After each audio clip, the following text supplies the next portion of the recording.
Well, here we go again. So a couple weeks ago, we heard the One Bloor West and Mizrahi developments was placed into receivership due to 1.6 billion in unpaid debt. Let's fast forward a couple weeks later, and we have Van Dyke Properties, who is staring down the barrel, I think they said, of receivership. So Monday, Kingset Mortgage Corporation and Door Capital Corporation filed an application to place 5 of Van Dyke's developments into receivership. Okay, those 5 developments were Uptowns and Heart Lake in Brampton, the Ravine and Lakeview DXC Club in Mississauga, and Grand Central Mimico in Toronto. Now, in Mizrahi's case, in the one, it sounds like that development's continuing. Mizrahi's actually staying on as a developer and the general contractor.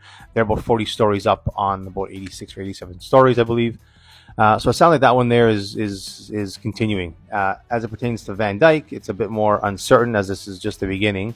And like I said, there's 5 developments there that are being asked to be placed into receivership. Now, what does receivership mean to those who may have bought a property here? Just curious.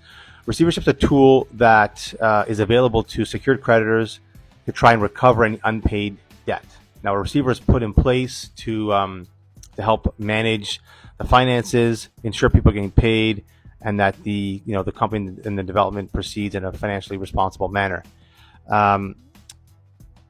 In the case if you've put a deposit down on one of these projects and you're kind of worried about what happens to my deposit, you don't have to worry about that. Your deposit's been held in trust with one of the law firms that are associated with the development, so your deposits are safe. Now you just got to see whether or not these projects get completed or not, and if they don't, then your deposit should be returned, and then we'll see. Or does another company take over? Who knows? We don't know yet.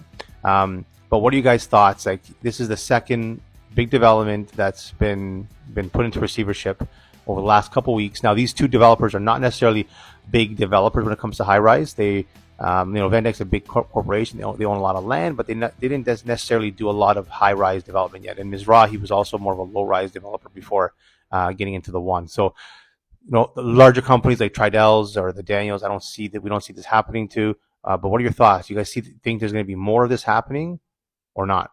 Comment below.